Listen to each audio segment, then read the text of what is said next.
Lunch, a Toucan and Fruit Acrylic Painting, Part 6.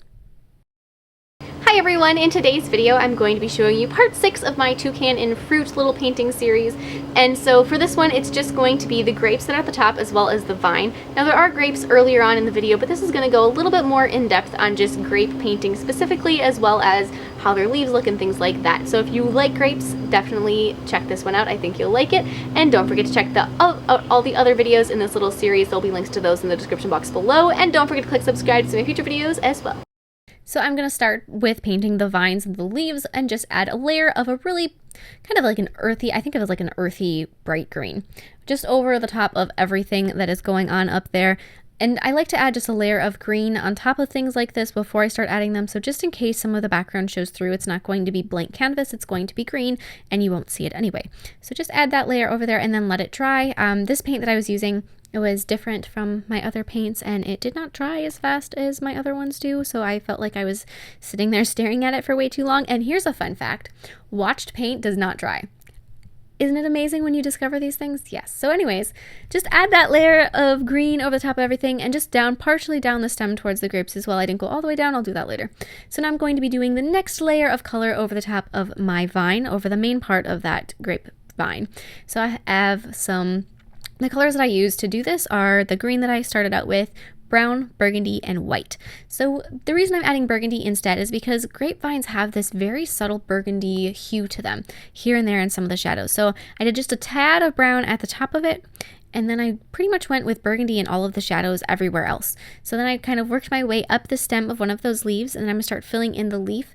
And their leaves, two of them, you see the back of them, so they're not quite as intense on the veins, but they have a singular point right at the base of the leaf, and then it sort of just fans out from there, where some leaves have like a main vein down the center and then all of the other veins come off from that one, whereas these just have that center point and then they all go from there. And so I just added that, and you want to highlight where the veins are very softly at this point. You don't want them to be these bright white lines. You want them to just kind of very casually fade into the high points of the leaf. So now this last one that I'm doing, that's the one that you see from the front. So that one is going to have a much more intense vein appearance on it, which I'll get into more once I start adding the veins. And I'm just going to go through, and then same thing with the leaves. In between the veins, I'm adding the very slightest little touch of burgundy in there. That's really going to add a slight warmth to the leaves and give them that right hue to have the grapes. And I'm sure there's a whole bunch of different kinds of grape leaves, and they all have different hues to them and different warmths, but for these ones I wanted just to have that little almost pink bit in there. So I'm going to go through, and I added one little bit of a vine that's kind of curly that goes around. In my mind, grapevines always have curls in them, so I had to add that regardless of whether or not that's actually appropriate. It was necessary to me.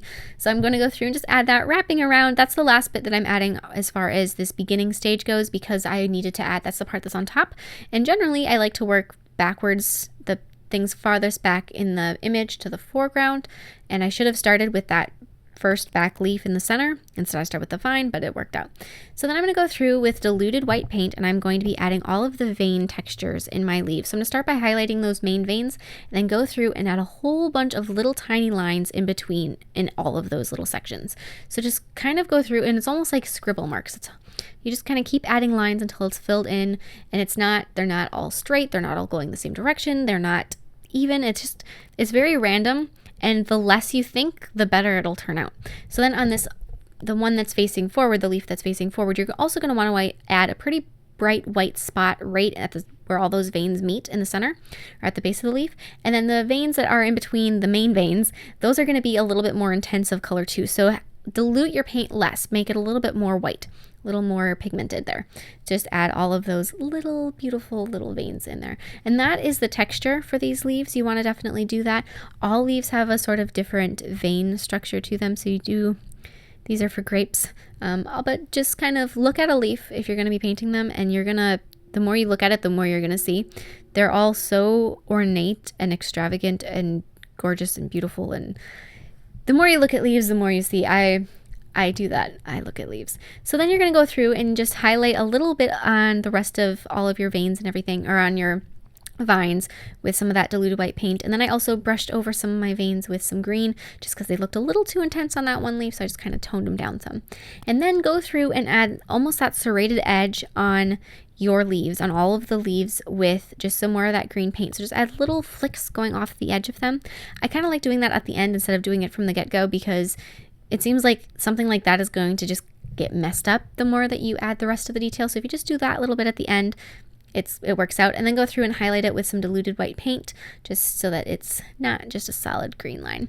So now I'm going to go through and add all of the stems within my bunch of grapes, starting with the ones at the top of it and blending that in to the stem that goes up and touches the vine above it. So I just started right at the grapes, and the farther down you go in your bunch of grapes, the browner your vein or your twigs, stems are going to get. So you want to start them out pretty green at the top, and then the ones, they don't show in the center because they're all covered up by grapes, but then at the bottom there where they show again, that's just going to be brown. You want no green in that at all. So highlight that with white, add some low lights with black, but don't add any green there.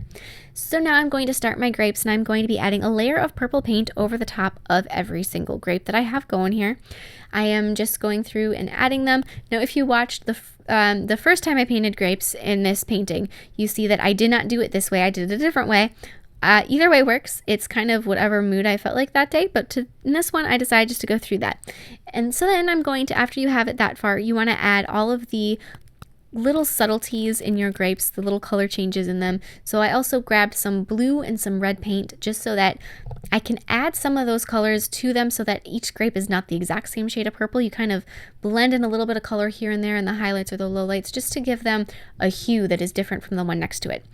And when you're painting these grapes, start with the ones that are furthest back in the bunch and work your way forward, and kind of jump around the bunch a little bit so that you're not painting the ones right next to each other, so that hopefully by the time you go back to paint one that's next to one you've already done, the first one you did is dry and you're not going to mess it up accidentally, which is something that I would most definitely do. So I just make sure that I kind of go in different areas and paint one here and one there, just so that I break up what I'm doing and I don't set my hand in a grape accidentally or something of that nature. And the other thing is, I just want to mention, for this painting specifically, is I left a little spot where there's a stem with no grape. The reason I did that is because the toucan, who you see just the very top of his beak right there, he's got a grape in his beak that he's about to eat, so I needed to have a place where he took that from. So that's where he got that grape, that's where he took it.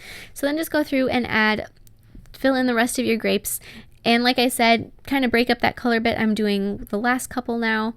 There's just a few left. And then I'm going to take, and I'm just going to, with diluted black paint, go around and darken some of the areas to really make sure that the grapes show up from each other, and then highlight each grape with a little tiny bit of diluted white paint. And don't make it a circle, kind of do it in a dab of circles, because their skin, while very smooth, is not 100% smooth.